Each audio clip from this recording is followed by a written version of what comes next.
today, that is what is the contribution of entrepreneurship in economic development. That is one of the topic. And after completing that topic, we are going to move toward the entrepreneurship development theories. तो शम्फिटर की theory और walker की theory आज हम complete करेंगे. Peter Drucker की theory बहुत बड़ी है और उसके लिए पूरा एक क्लास लगेगा, right? So we are going to complete the Schumpeter and ये वॉकर की थ्योरी करेंगे, ठीक है?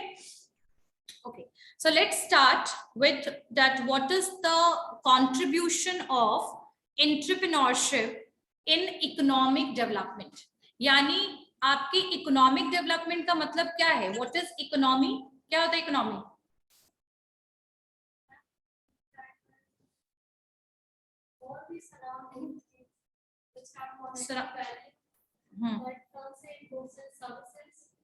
मॉनेटरी वैल्यू वाली चीज है जिसका कुछ कंट्रीब्यूशन मनी से रिलेटेड हो.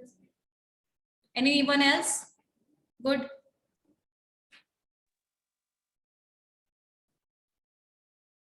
What is economy? Anyone from online class? And turn Yes, on ma'am. everyone. Ma'am, economic is the place where economic activities take place. For example, production, expenditure, investment. Very good. Basically, आपका जो gross domestic product है, that is telling us about the economic situation of the country. If the gross domestic product is its index is high, it means our economic situation is high, right? We all knows about the disposable income, investment, ये सब तो जानते हो, savings, production, है ना? जितना ज्यादा India में मैन्युफैक्चरिंग यूनिट इंक्रीज होगा, जितना ज्यादा मैन्युफैक्चरिंग होगा, उतना ज्यादा कंजप्शन होगा, राइट? जितना ज्यादा कंजप्शन है, और वो कंजप्शन क्यों है? Because of increasing the income. So income, production, consumption, ठीक है, all these things terms under the economy. ठीक है, the transaction of the money और the flow of the money in the whole country, that is a economic situation, right? So India में entrepreneurship development अगर होता है तो उसका सीधा इफेक्ट किसमें है? इकोनॉमिक डेवलपमेंट में. अगर एक पर्सन है और अगर वो एक छोटा सा टी स्टॉल भी स्टार्ट करता है, जैसे आप लोगों ने सुना होगा MBA चाय वाला, ये सब जो है, सो उनका भी कंट्रीब्यूशन है ना? सो either you will start a small business or a big business that is going to contribute to the economy, है ना? तो क्या क्या चीजें लिखिए. हाँ बिल्कुल. if the GDP will be increase, तो GDP जो है वो तभी इंक्रीज हो रहा है जब पर कैपिटा इनकम इंक्रीज हो रहा है. पर कैपिटा जब आपका इनकम इंक्रीज हो रहा है तो डेफिनेटली आपका इनकम इंक्रीज हो रहा है, राइट? तो जब आपके पास ज्यादा पैसे होंगे तो आपका जो प्रायोरिटी प्रेफरेंसेस जो होगा, that is going to move toward the luxurious product as well. So definitely it is helpful for increasing the life, बोल सकते हैं लाइफस्टाइल या livelihood, living standard will be increase. ठीक है, चलिए लिखिए. First point, the first point under this is wealth creation and sharing.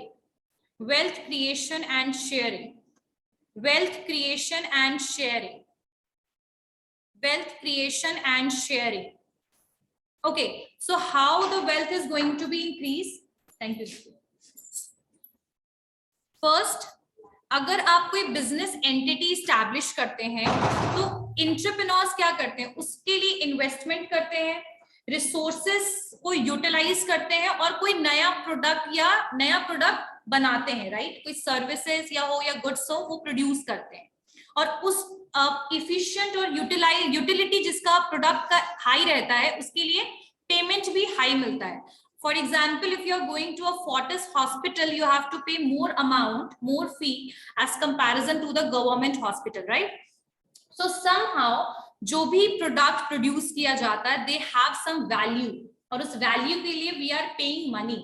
ठीक है, so in short the proper utilisation of resources can be possible when we are starting a entity. जब हम कोई business entity establish कर रहे हैं, we are taking the resource, we are making the products, right?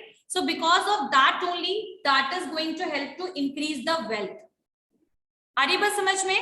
तो it is मतलब इसका ये इफेक्ट हुआ. This is the first effect. First में लिख लिया वेल्थ क्रिएशन एंड शेयरिंग. लिख लीजिए इसमें दो लाइन. बाय एस्टैब्लिशिंग लिखो. By establishing the business entity entity का मतलब बिजनेस, किसी भी तरीके का जो बिजनेस, पार्टनरशिप स्टार्ट किया, फ्रेंचाइज बिजनेस शुरू किया. By establishing the business entity, एक minute, everyone turn on your camera, every student, ठीक है. By establishing the business entity, entrepreneurs invest their own resources, यानी कि अपना खुद का पैसा लगाते हैं, their own resources, and attract capital.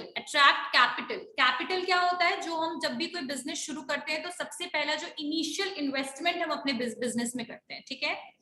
Attract capital bracket में इन द फॉर्म ऑफ डेब्ट, comma equity etcetera, from investors, lenders and the public. Capital in the form of debt, equity, etc. from investors, lenders and the public. ठीक है. तो इससे क्या हो रहा है? पब्लिक वेल्थ मोबिलाइज हो रहा है. मोबिलाइज का मतलब समझ रहे हो क्या हो रहा है? It is revolving in short, right. अब आप चीज देखिए कि जो भी एंटरप्रेन्योर है उसने बिजनेस शुरू करना है तो पैसे चाहिए. पैसे वो अपना या तो लगाते हैं या तो पब्लिक से डिमांड करते हैं. पब्लिक से डिमांड करते हैं, शेयर्स देते हैं उनको, और क्या तरीका है कि किसी एंजल इन्वेस्टर से लेते हैं. तो एंजल इन्वेस्टर्स वो होते हैं जो ऑलरेडी कोई एंटरप्रेन्योर है और आपके लिए पैसे लगा रहे हैं, जैसे शार्क टैंक में. They are entrepreneur and they are basically investing amount, ठीक है. इसके लिए क्या होता है? वो इक्विटी चार्ज करते हैं. क्या लेते हैं? इक्विटी का मतलब होता है आपकी कंपनी का शेयर लेते हैं, और डेब्ट का मतलब होता है जिसके लिए आपको कोई इक्विटी नहीं मिलेगा बट इंटरेस्ट के साथ वो पैसे आपको क्या करना होता है? वापस करना होता है, ठीक है.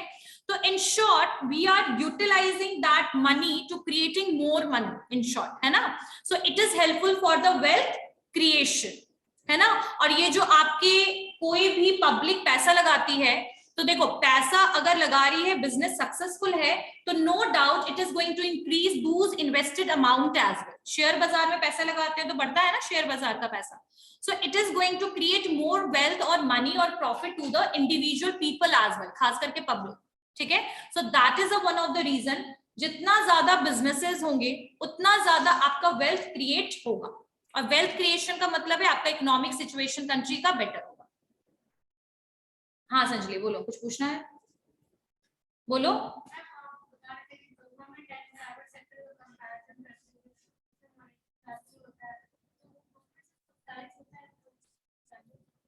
नहीं मतलब मेरा एक सेंस ये था कि जैसे आपका जो कोई भी एंटरप्रेन्योर है, अगर वो बिजनेस शुरू कर रहा है तो वो या तो सर्विस देता है या तो गुड्स प्रोवाइड करता है.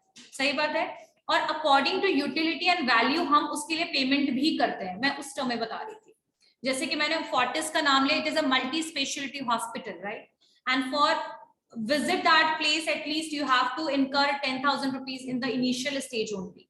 But if we are talking about the government sector के, वहां पर अगर हम लेते हैं सर्विस, मेडिकल ट्रीटमेंट कराते हैं, तो वहां पर चार्जेस कम है, because it is in the subsidised form में होता है. गवर्नमेंट सोशल वेलफेयर पे काम करती है.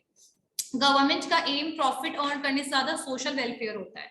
तो मैंने उस टर्म के लिए सिर्फ इसको यूज किया था, ठीक है यार. एंटरप्रेन्योर्स का भी कई बार ऐसा होता है कि प्राइमरी मोटिव नहीं होता है कि प्रॉफिट ही अर्न करना है, सोशल मोटिव भी होता है उनका, सोसाइटी के लिए भी. लेकिन पैसे जब आपको मिलेंगे तो वो ऑब्वियसली क्या होगा? आपके कंट्री के इकोनॉमिक सिचुएशन को बेटर करेगा, वेल्थ क्रिएट होगा. तो सही बात है, पैसा लेकर और पैसा बनाना एक तरीके से, है ना. चलिए next one is create jobs. Create jobs. अच्छा मैं तुम लोग को एक रियल इंसिडेंट बताती हूँ कि व्हेन आई केम इन 2000 इन पटना, में 2000 में पटना जब आई, I never saw these kind of situation of Patna. PNM mall ये जो है 2011 में स्टार्ट हुआ है. और अगर हम बात करें बाकी यहाँ की जितने भी स्टोर्स हैं, जितने भी रिटेल स्टोर है, मैकडी है, मैकडी तो शायद पुराना है, लेकिन डोमिनोज, ये सब जो आपको चीजें दिख रही है पटना में, ये मुझे आज से 22 साल पहले नजर नहीं आया था कभी भी. मैंने कभी नहीं देखा था ये सारी चीजें. अब ये जितने बिजनेसेस स्टार्ट हो रहे हैं, ये तो फ्रेंचाइजी स्टोर्स वगैरह हैं, इनसे भी आप सोचिए कितना ज्यादा लोगों को जॉब मिल रहा है. तो अगर एक एंटरप्रेन्योर पूरा बिजनेस एस्टैब्लिश करता है तो सोचिए कितने लोगों को जॉब मिलेगा. है ना। आज अगर एक ऑर्गेनाइज्ड रिटेल स्टोर स्टार्ट होता है तो वो कम से कम 20 लोगों को जॉब देता है। तो एक बिजनेस पूरा स्टार्ट हो रहा है तो कम से कम धीरे चलते चलते वो gradually they are going to hire more than 1000 people as well, है ना। तो एंटरप्रेन्योरशिप जो है आपको कहीं ना कहीं जॉब्स जो है, लोगों को जो अनएम्प्लॉयमेंट की प्रॉब्लम है उसको सॉल्व करता है। आप लोगों को पता होगा कि कितने टाइप के अनएम्प्लॉयमेंट है ना, सीजनल अनएम्प्लॉयमेंट, फ्रिक्शनल अनएम्प्लॉयमेंट। तो ये जो अनएम्प्लॉयमेंट की प्रॉब्लम है खासकर इंडिया में, क्योंकि India is a over populated country, है ना। अगर लास्ट में बात करूं आपके कोविड पीरियड से पहले तो 6% अनएम्प्लॉयमेंट था।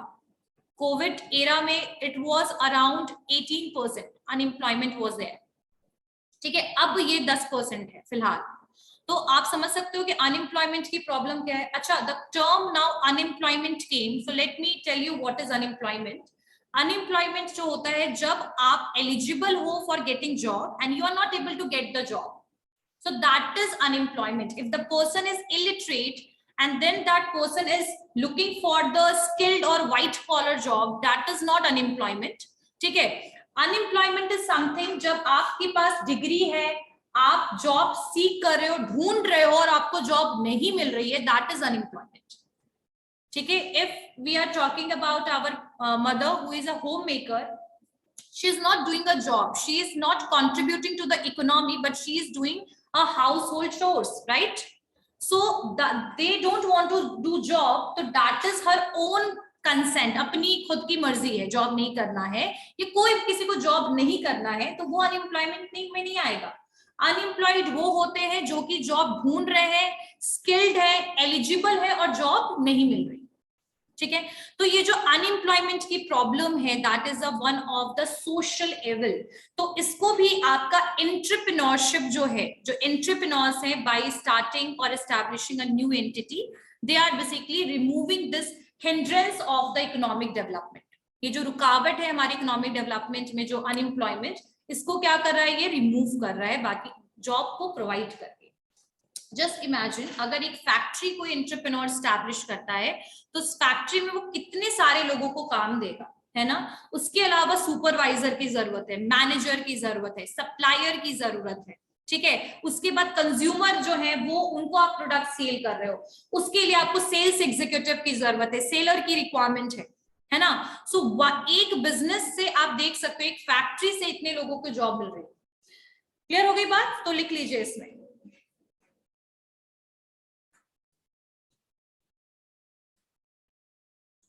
एक तो इसमें एक और भी टर्म है कि अगर आप एंटरप्रेन्योर बनते हो तो आप खुद एक जॉब सीकर वाले पोजीशन से साइड हो जाते हो, क्योंकि अब आपको जॉब की जरूरत नहीं है, आप जॉब दे रहे हो लोगों को, है ना।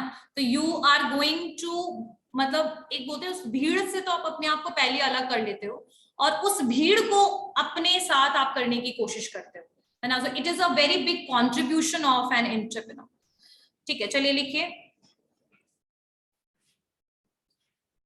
When you become an entrepreneur, दो लाइन लिखो सिर्फ सब में। तो मुझे लगता है ये सारी चीजें समझ आ रही है। ऑनलाइन क्लास सबको, online class these points are clear? Yes ma'am.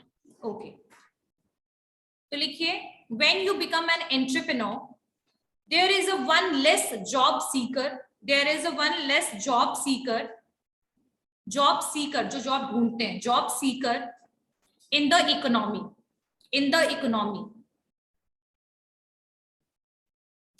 and then you provide employment for multiple other job seekers, to multiple other job seekers, ठीक है। So that is one of the reason that the government is also supporting entrepreneurship a lot. That is one of the reason that now you all are studying entrepreneurship development. पता है आज से पहले ये curriculum में नहीं था, आज से अगर 10 साल पहले की मैं बात करूं, so this whole subject was not in the curriculum. So when there was a EDII, आप लोगों ने सुना होगा, Entrepreneurship Development Institute of India, that was established in 1983. Then after that they started adding this subject in the curriculum of the Gujarat board में इसकी पढ़ाई सबसे पहले शुरू की गई entrepreneurship। और आज देखिए कि लगभग हर क्लास को एंटरप्रेन्योरशिप एक सब्जेक्ट की तरह पढ़ना है। Why? Because government also initiated this wave, है ना। और साथ साथ में आप लोगों को पता होगा कि स्टार्टअप इंडिया हो गया, नाबार्ड हो गया, आपका सिडबी हो गया, MSME हो गया, they are supporting entrepreneurs a lot. They are providing you loan, they are providing you soft loan where there is a no time period to repay that amount. They are providing you sometime loan with in a subsidized rate, ठीक है, with very low interest rate, है ना। तो ये सारी चीजें इसीलिए है क्योंकि इससे बेनिफिट है, और ये सबसे एक और ये बेनिफिट है कि वो जॉब दे रहा है। क्लियर हो गई बात, समझ में आया? चलिए next balanced regional development, balanced regional development, balanced regional development. Everyone turn on your camera. I'm not going to repeat it again and again. I'm going to remove all those students whose camera is not on. चलिए, so balanced regional development का मतलब क्या हुआ? If we will talk, there is a regional disparity. What is the meaning of regional disparity? यानी कि हमारा जो country है, अगर हम अपनी कंट्री की बात करें तो देयर आर 29 स्टेट्स, 6 यूटीज, ठीक है, union territory. But do you know that Bihar is a one of the poor state, अभी भी है वो, पता है ये चीज है कि नहीं? Yes ma'am. क्या बोल नहीं पा रहे हो आप लोग ये बात? That is the truth. Orissa is also very backward. And if we are talking about the northeast area, basically the Arunachal Pradesh extreme east, that is one of the poorest state. The reason is why. Now the question is why this is happening. If we are talking about the northeastern areas, so those areas have a geographical barrier. यानी वहां पहाड़ है, वहां पर infra की दिक्कत है, communication की प्रॉब्लम है, एजुकेटेड लोगों की दिक्कत है, लोग वहां रुकते नहीं है, माइग्रेशन बहुत ज्यादा हाई है, इसीलिए उस एरिया का डेवलपमेंट कम है। सही बात है। If you are talking about the Bihar have lack of natural resources because majority of the natural resources are now shifted to Jharkhand. अगर आप बात करो छोटा नागपुर देख लो, या फिर वाटर बॉडीज को देख लो, आप सिर्फ गंगा नदी के अलावा हमारे पास बहुत ज्यादा वाटर ये रिसोर्सेज नहीं है। सही बात है। तो कहीं ना कहीं there is a lack of factory in Bihar as well, lack of the corporate companies in Bihar. So if there is ये सब चीजें नहीं होंगी तो आपका बैकवर्डनेस रहेगा।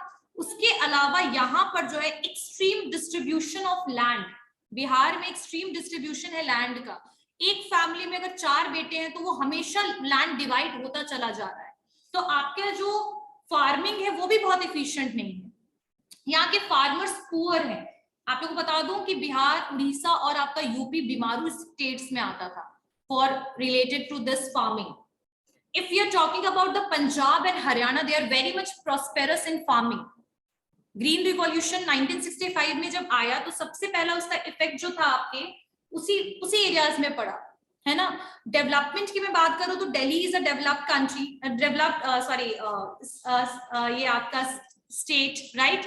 Delhi is not a country, it is a state, capital है।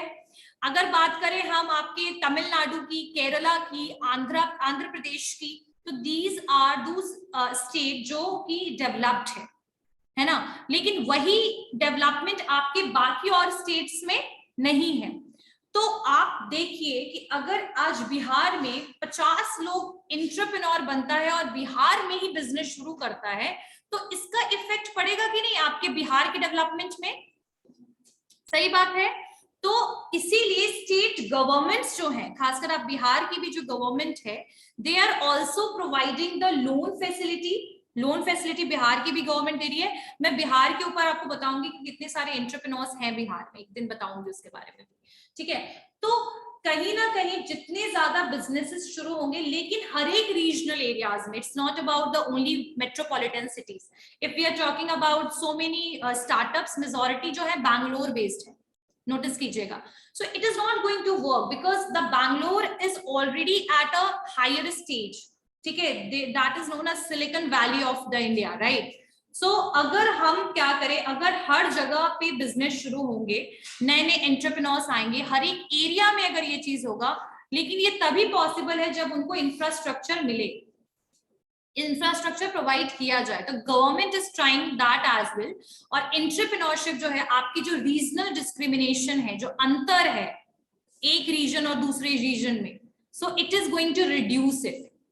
समझ में आई बात? तो रीजनल डिस्पैरिटी क्या होगा आपका?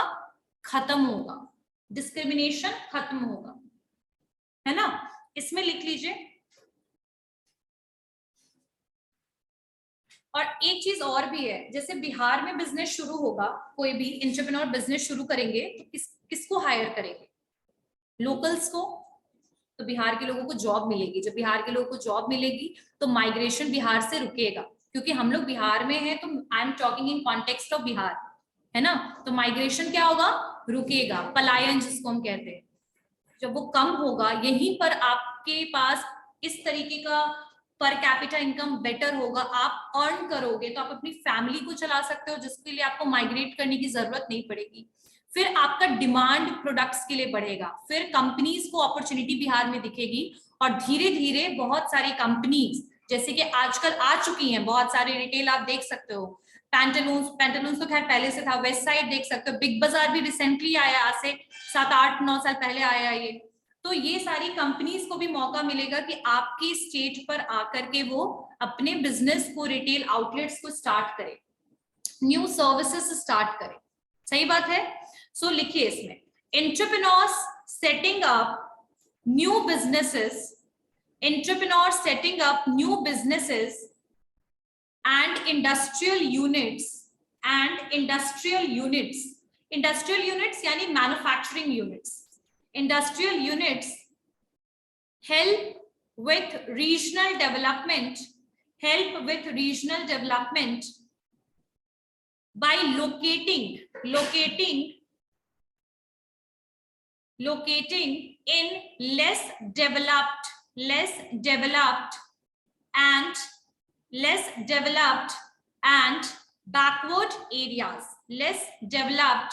backward areas, अच्छा, तुम लोगों को मैं एक टर्म बताती हूँ। Ever you heard about the word SEZ, special economic zone पढ़ा है तुम लोगों ने? हाँ, स्पेशल इकोनॉमिक जोन जो क्या होता है कि आपकी कंट्री में जो डेवलप्ड नहीं है एरिया, जैसे तुम लोगों को बताती हूँ, अंडमान जो है, पौंडीचेरी जो है, that is a island based जो आपका यूटी है, वो आपके वहां पर लोग डरते हैं जाने से, क्योंकि उनको वहां लगता है फैसिलिटीज नहीं है, थोड़ी सी दूरी है, आप एकदम अलग हो, है ना? तो SEZ वैसे जगह होते हैं जो जगह पे लोग का इंटरफेरेंस कम होता है।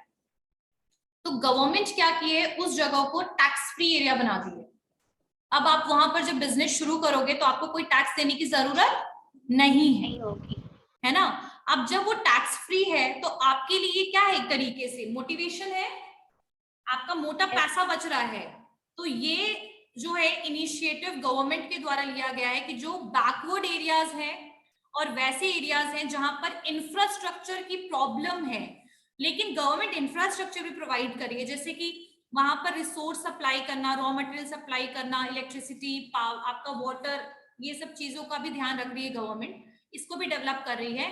और साथ साथ में बैकवर्ड एरियाज को स्पेशल इकोनॉमिक जोन बनाकर टैक्स फ्री बना दे रही है, ताकि लोग वहां पर अट्रैक्ट होकर के वहां बिजनेस शुरू करें।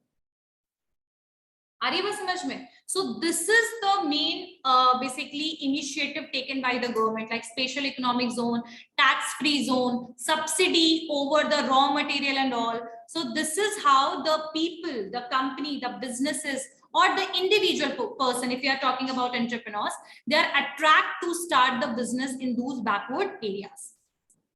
समझ में आया? क्लियर हो गया ये पॉइंट? चलिए, let's move toward the next one. अभी खैर इंफ्रास्ट्रक्चर पे काम कर रही है, इंप्रूव कर रही है, बेटर रोड, रेल लिंक्स, ठीक है, ट्रांसपोर्टेशन के लिए, हॉस्पिटल, शॉपिंग मॉल्स वगैरह भी बना रही है बहुत सारी एरियाज में। अब तो सेमी आपके जो अर्बन एरियाज हैं, जो आपके टाउन वगैरह हैं, वो भी डेवलप हो रहे हैं। तो कहीं ना कहीं this is basically because of the government initiative, no doubt, not in that pace, but yes, something is better than nothing. तो वही वाला कॉन्सेप्ट है। चलिए आगे बढ़ते हैं। Next one is GDP and per capita income। GDP and per capita income. So I guess economy development में ही मैंने ये कंसेप्ट क्लियर कर दिया था, फिर भी लिखो इसको. Wait for a minute. Next one is GDP and per capita income. GDP and per capita income. Okay, MSME का फुल फॉर्म क्या है? कब एस्टैब्लिश हुआ था?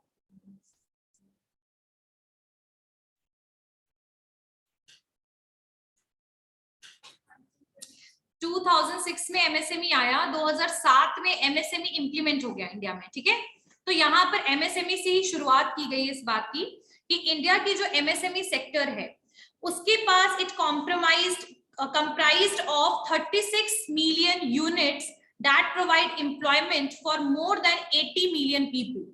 तो एमएसएमई जो है वो आप देख सकते हो लगभग 37% ऑफ जीडीपी में एम्प्लॉयमेंट में इसका कंट्रीब्यूशन है. ये किस टर्म में ये बोल रहे हैं? 37% आपको मैन्युफैक्चरिंग का नहीं है, it's around 60% of the service sector, और मैन्युफैक्चरिंग का आई थिंक 21 या 22 है, और बाकी आपका कितना बचा? 18 या 19% दैट इज ऑफ एग्रीकल्चर, है ना. तो जीडीपी और पर कैपिटा इनकम इससे बताने से अच्छा कि मैं आपको ऐसे बताती हूँ कि ग्रॉस डोमेस्टिक प्रोडक्ट जो है that is based on 4 things. What are that? जो हम लोगों ने पहले ही पढ़ा था, प्रोडक्शन, इनकम, सेविंग, कंजप्शन, 4 चीजों पे बेस्ड है. तो ये 4 चीज किस पे बेस्ड है? प्रोडक्शन कब होगा ज्यादा?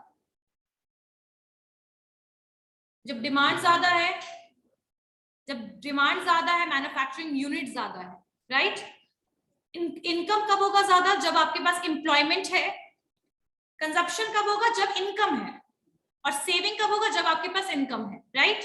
सो इन शॉर्ट आप ये देख सकते हैं कि जो आपका एंटरप्रेन्योरशिप है, एंटरप्रेन्योर्स जो हैं वो जॉब देते हैं, तो जॉब के थ्रू आपका क्या हो रहा है? इनकम, पर कैपिटा इनकम, मतलब हर पर्सन के बेसिस पर जो इनकम होता है उसको कहते हैं पर कैपिटा इनकम. पर पर्सन इनकम क्या है? एवरेज इनकम क्या है? ठीक है, तो उस बेसिस पे अगर मैं बात करूं तो that is helpful for these 2 thing. तो मुझे लगता है कि ये आपका जो सबसे पहला पॉइंट था ना, इकोनॉमिक डेवलपमेंट, ये उसी का एक सब पार्ट है. लिख लिया आप लोगों ने? इसमें लिख लीजिए, थोड़ा सा लिखिए.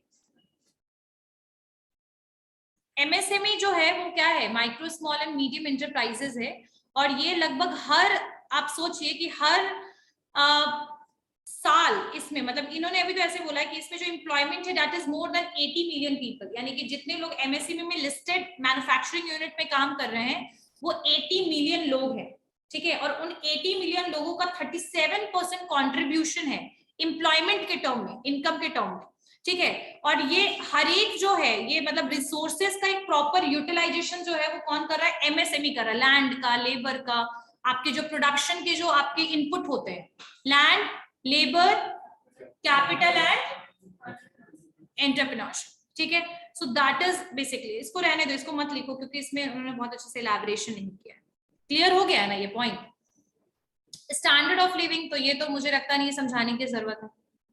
Standard of living obviously increase होगा. इसका 2 रीजन है. स्टैंडर्ड ऑफ लिविंग इंक्रीज मतलब इंक्रीज होने का 2 रीजन है.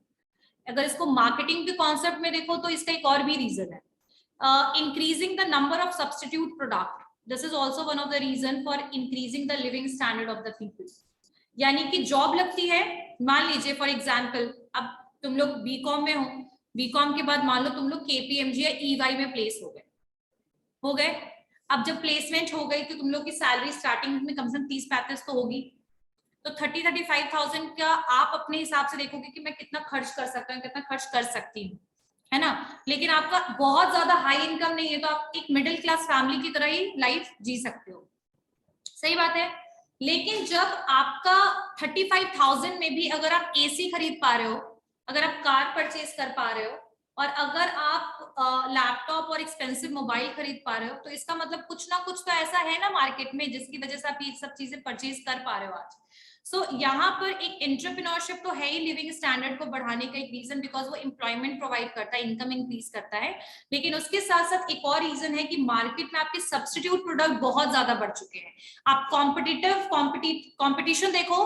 कोविड में एडोटेक की जो कंपनी थी बहुत ज्यादा इंक्रीज हुई. एडोटेक का मतलब होता है एजुकेशन टेक्नोलॉजी, की जो बेस्ड कंपनीज थी बहुत ज्यादा इंक्रीज हो गई। पहले बायजूस था, फिर अनअकैडमी आया, और अब आप देखो, आप जरा ओपन करो, you will see Filo, you will see class topper, बहुत सारे अलग अलग नाम के एडुटेक की कंपनी शुरू हो गई है ना। So in short the market is always saturated in that situation, हमेशा कंपटीशन हाई है भाई। अगर एसी कोई 25,000 में बना रहा है तो 20,000 में बनाने वाले भी लोग हैं।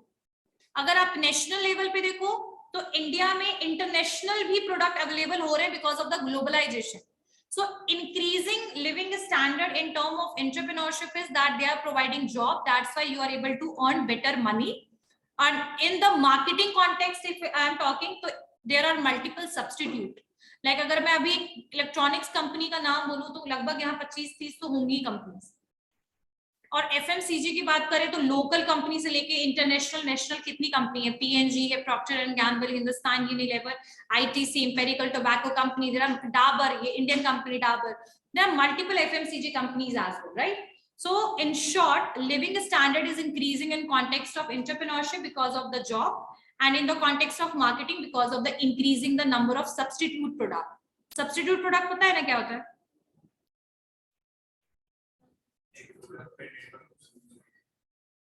सब्स्टिट्यूट प्रोडक्ट का मतलब सब्स्टिट्यूशन क्लास लेते हो ना? हाँ, it's not alternate but options in short. Like for example if I want to drink a water, drinking water अगर मुझे लेना है तो I have option of this Parle company bottle, I have option of Bisleri as well, I have the option of rail Neer as well, and I have the other options Kinley and all. True. So एक need को satisfy करने के लिए multiple जब product है और अगर एक अवेलेबल नहीं है तो दूसरे से आपका नीड सेटिस्फाई होगा तो उसको कहते हैं सब्स्टिट्यूट प्रोडक्ट। क्लियर? चलिए हम लोग बहुत आगे बढ़ गए थे, लेकिन लिविंग स्टैंडर्ड का मतलब है, लिखिए इसमें लिखिए एंटरप्रेन्योरशिप not just creating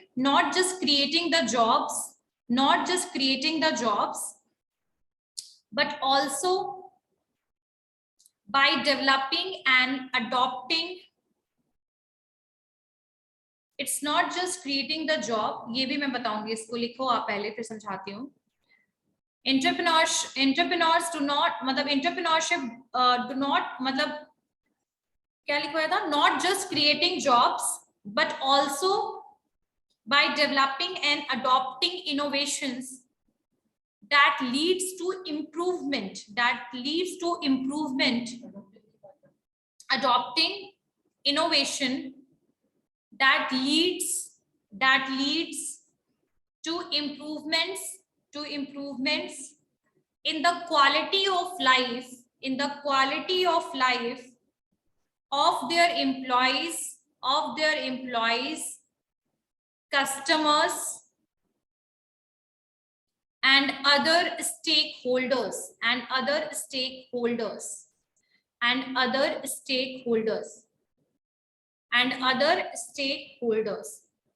तो एग्जैक्टली अगर बोला जाए तो एंटरप्रेन्योर्स जो है, एंटरप्रेन्योरशिप जो ये पूरा प्रोसेस है, ये सिर्फ आपके लिविंग स्टैंडर्ड को बेटर नहीं कर रहा है बल्कि ये आपकी लाइफ को इंप्रूव भी कर रहा है ना। Entrepreneurship is totally based on the innovation, creativity, making something better which is not available in the market, right? So it is helping the economy to develop, it is helping to provide jobs, as well as it is helpful for improving the life of the people, quality of the life, right? Now if you are going to see a movie in a PVR, you are able to see the comfortable chair जहां पर आप आराम से बैठ के देखते हो। अगर आज वॉशिंग मशीन एक एग्जांपल में लें तो we are able to see the semi automatic से हम ऑटोमेटिक वाले की तरफ मूव हो चुके हैं। तो हर दिन प्रोडक्ट में नया डेवलपमेंट तो हो ही रहा है और यही डेवलपमेंट में कंट्रीब्यूट आपके एंटरप्रेन्योर्स भी करते हैं, कुछ ना कुछ नया लेकर वो आते हैं। तो इसकी वजह से कस्टमर्स का भी लाइफ बेटर हो रहा है, इंप्रूव हो रहा है, उनके पास भी अच्छे ऑप्शंस आ रहे हैं। साथ साथ में जो एम्प्लॉइज जो उस एंटरप्रेन्योरशिप बिजनेस के साथ जो इन्वॉल्व है उनका भी लाइफ बेटर हो रहा है क्योंकि उनको अच्छा एनवायरनमेंट मिल रहा है, अच्छी फैसिलिटीज मिल रही है, अच्छा जॉब मिल रहा है, इंसेंटिव मिल रहा है। और बाकी जो स्टेक होल्डर्स हैं, स्टेक होल्डर्स का मतलब क्या होता है, जो आपके बिजनेस के साथ एसोसिएटेड होते हैं, जैसे कि shareholders, consumers, government, all these are the stakeholders. तो इनका भी लाइफ इंप्रूव हो रहा है। तो in short it is basically improving and increasing the standard of life, quality of life. Clear? Next one is exports. Exports. Acha, before starting this point, let me tell you all that whatever you are writing, just write it in the proper way, because I am checking the notebook as well, that what you all are writing. ये मैं check करूँगी एक दो class के बाद, because in the last class I export को हिंदी में क्या बोलते हैं? That is निर्यात. इसको क्या बोलते हैं हिंदी में? निर्यात. और import को आयात. सुना है ये वर्ड? एक्सपोर्ट का मतलब होता है कि when we are selling the goods and services outside the country, ठीक है, लेकिन in exporting the manufacturing work will be done in your home country. Like अगर इंडिया से हम यहाँ से स्पाइसेस भेजते हैं, तो स्पाइसेस तो यहाँ पर बहुत, पता है ना, प्रोडक्शन बहुत हाई है, फार्मिंग बहुत ज्यादा हाई है. कहाँ पर? इंडिया में, क्योंकि यहाँ सुटेबिलिटी है आपके सॉइल का, लैंड का और इसका वेदर का, जो स्पाइसेस को ग्रो करने में, फार्मिंग करने में हेल्पफुल है. सही बात है. तो आपके पास जो चीज एबेंडेंट मतलब होता है जो बहुत ज्यादा होता है, तो उसको हम क्या करते हैं? दूसरे कंट्री के डिमांड के हिसाब से हम क्या करते हैं? उसे सप्लाई करते हैं, सेल करते हैं. तो इसको कहते हैं एक्सपोर्ट करना. तो एक्सपोर्ट का एक थ्योरी है कि एक्सपोर्ट हम तभी करते हैं जब हमारे कंट्री के जो भी रिक्वायरमेंट है उससे ओवर आपके पास प्रोडक्ट अवेलेबल हो. अब ऐसा नहीं कि अगर हमारे यहाँ चावल कम जाए, हमारे पॉपुलेशन ही सफिशिएंट पॉपुलेशन के लिए ना हो, तो हम उसको एक्सपोर्ट कर देंगे. नो. आ रही बात समझ में? So export is based on when you have extra, then just give the benefit to the another country for that, right? So export हमेशा उस चीज का होगा जिसमें आप स्पेशलाइज्ड है, जिसमें आप स्किल्ड है, जहां ओवर प्रोडक्शन हो रहा है. ठीक है, तो एक्सपोर्ट इसको कहते हैं. इंपोर्ट हम वो सारी चीजें कराते हैं जो आपके होम कंट्री में इजीली अवेलेबल नहीं है, या फिर उसको बनाना, उस प्रोडक्ट को बनाना आपके लिए ज्यादा एक्सपेंसिव है एज कंपैरिजन टू एक्सपोर्ट कराने से. तो इंडिया में आपको मैं बता दूं कि हमारे इंडिया में एक्सपोर्ट शुरू से 14th सेंचुरी से स्पाइसेस हमारे यहाँ से एक्सपोर्ट किए जा रहे हैं, पता है ना ये. और इंडिया ने आफ्टर इंडिपेंडेंस आपके राइस तक को इंपोर्ट कराया है. तो पहले हम लोग सेल्फ सफिशिएंट नहीं थे. फेमीन बहुत ज्यादा, हमारे यहाँ कम से कम लाखों में लोग मरे हैं फेमीन में. लेकिन उसके बाद जब ग्रीन रिवॉल्यूशन आया, उसके बाद हम इतना ज्यादा सेल्फ सफिशिएंट है कि हम एक्सपोर्ट करते हैं rice to the various countries, है ना. तो एक्सपोर्ट आपके एंटरप्रेन्योरशिप के टर्म में क्या है? तो जब आप प्रोडक्ट बनाएंगे, प्रोडक्शन होगा, और जब आप यहाँ के पॉपुलेशन के डिमांड को फुलफिल कर रहे हैं, उसके बाद अगर आपके पास एक्स्ट्रा है तो आप उसको दूसरे कंट्री में क्या कर सकते हैं? एक्सपोर्ट कर सकते हैं. आपका जब एक्सपोर्ट बढ़ेगा ना, तो आपके पास फॉरेन करेंसी ज्यादा आएगी, और जब फॉरेन करेंसी ज्यादा आएगी, फॉरेन करेंसी रिजर्व ज्यादा होगा, तो आपका जो बैलेंस ऑफ ट्रेड होता है ना, वो बेहतर हो जाएगा. वो ट्रेड डिफिसिट नहीं होगा.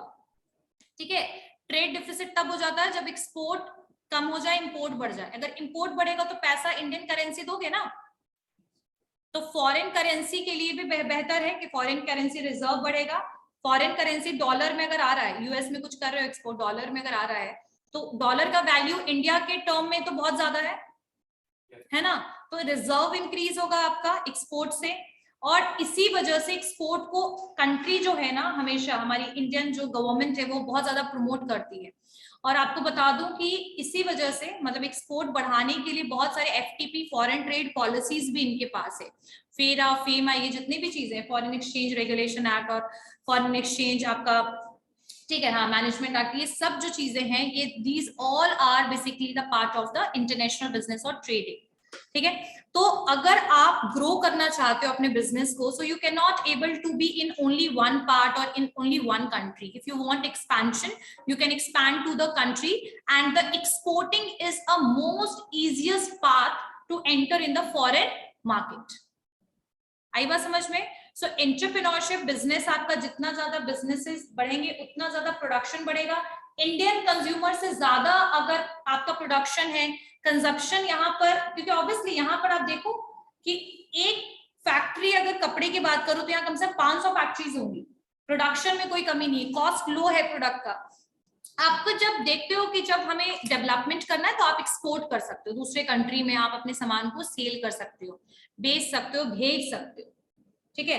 लेकिन वो तभी पॉसिबल है जब आप अपनी कंट्री में ऑलरेडी रिनाउंड हो गए, नोन हो गए, तो you can do the expansion work with this.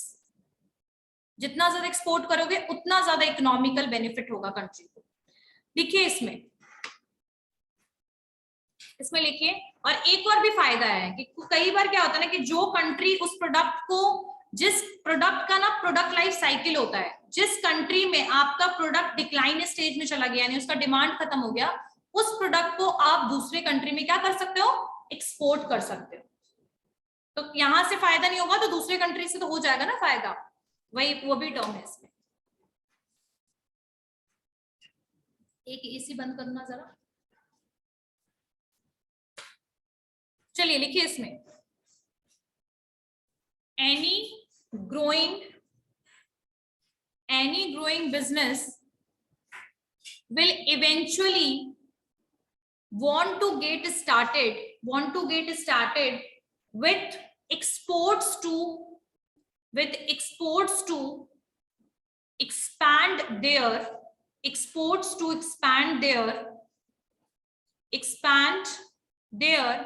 business to foreign market, ठीक है, business to foreign market. It leads to currency inflow, currency inflow यानी करेंसी आएगा, करेंसी आउटफ्लो यानी करेंसी जाएगा, करेंसी इनफ्लो, ठीक है। और इससे एक्सपोर्ट से मैंने बता ही दिया था, मतलब करेंसी इनफ्लो में ये बेनिफिशियल होगा फॉरेन करेंसी इनफ्लो में। इंडिया का क्या है करेंसी? INR। पाकिस्तान का रुपया।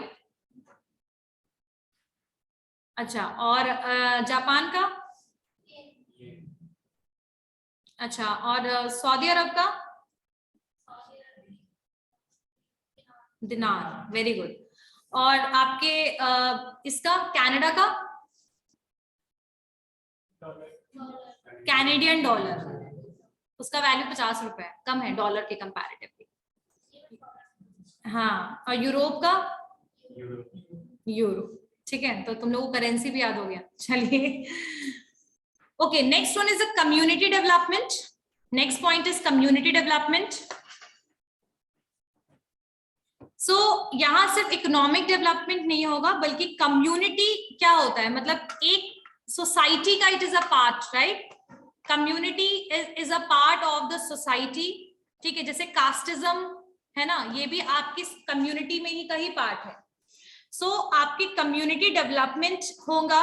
कम्युनिटी डेवलपमेंट के लिए क्या चाहिए होगा? It require infrastructure, education, training, health care and all those things, and it is basically done by the entrepreneurship, क्योंकि जितना ज्यादा बिजनेस उतना ज्यादा इंफ्रास्ट्रक्चर डेवलपमेंट। याद रखिएगा, या तो डेवलपमेंट पहले हो जाएगा बिजनेस के आने से पहले, या तो बिजनेस की वजह से डेवलपमेंट हो जाएगा। समझ में आया? जैसे पीएनएम मॉल जहां पीएनएम मॉल बना वहां डेवलपमेंट नहीं था, पीएनएम मॉल बन गया क्योंकि एरिया की रिक्वायरमेंट ऐसी थी बड़ी। अब देखो उस पूरे एरिया को तुमने देखा है, नोटिस किया है? तो all the major brands are लगभग वहां पर हैं। तो दैट इज बेसिकली एक मार्केट डेवलपमेंट का, तो मैंने ऐसा एग्जांपल दे दिया आपको, लेकिन they are talking in a context of the community areas and all, तो it is going to help in that aspect, ठीक है। चलिए नेक्स्ट है, खत्म हो गया, काफी था आज के लिए। चलिए एक टॉपिक कर ले छोटा सा, वॉकर की थ्योरी करें। छोटा सा थ्योरी है वो, वॉकर की थ्योरी, बस मुश्किल से हार्डली 2-3 मिनट में हो जाएगा। So let's start with the walkers view on entrepreneurship. जो वॉकर है, अकॉर्डिंग टू वॉकर, ये क्या बोलते हैं एंटरप्रेन्योर्स के बारे में? तो ये कहते हैं कि जो एंटरप्रेन्योर होते हैं, they have more skill as comparison to the other people, their capacity is more than the other normal people, ठीक है। तो ये वॉकर कहते हैं, लिखिए इसमें, according to Walker, WALKER, Walker, the true entrepreneur, एक सच्चा एंटरप्रेन्योर वही है जिसके पास एवरेज कैपेसिटी से टास्क को कंप्लीट करने का ज्यादा कैपेसिटी है, जो कि ज्यादा कैपेबल है, एक्सट्रीम स्किल्ड है, ये कहते हैं वॉकर। लिखिए, the true entrepreneur is the one who is endowed, ENDOWED, endowed with more than average capacities, in the task of organizing, and coordinating the various factors of production, According to Walker, the true entrepreneur is one who is endowed with more than average capacities in the task of organizing and coordinating the various factors of production. यानी जो लोग, जो entrepreneur होते हैं, एक जो better, एक सच्चे एंटरप्रेन्योर होते हैं, यहाँ पर एक ट्रू वर्ड यूज किया गया है, the person who is dedicated toward his business. जो ट्रू एंटरप्रेन्योर होंगे उनकी कैपेसिटी नॉर्मल एंटरप्रेन्योर या नॉर्मल लोगों से ज्यादा होगी, उनके पास स्किल ज्यादा होगा, कोऑर्डिनेशन बेहतर होगा उनका, और आपके जो फैक्टर्स ऑफ प्रोडक्शन है, जो विचार कर रहे थे हम, जो फैक्टर ऑफ प्रोडक्शन है उसको यूटिलाइज करने की कैपेसिटी भी उनकी बेटर होगी, हाई होगी। ठीक है, जो आपके एंटरप्रेन्योर्स होते हैं, they are the pioneer. Okay, what is pioneer? ये पायनियर क्या होता है ये टर्म?